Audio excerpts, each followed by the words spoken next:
Assalomu alaykum, hurmatli uchrashuv ishtirokchilari. Bugun asosiy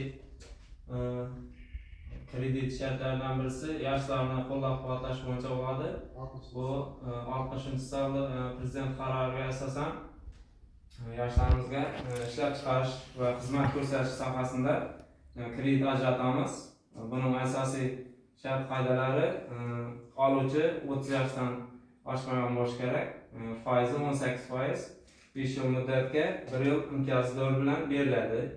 Xalq bankdan ochilgan plastik kartasini o'tkazib beriladi.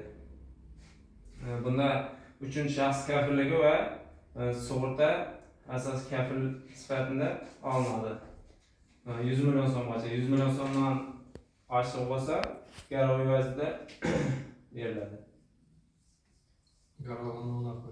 Garovga ko'chmas mulk, avtotransport vositalari qo'ysa bo'ladi.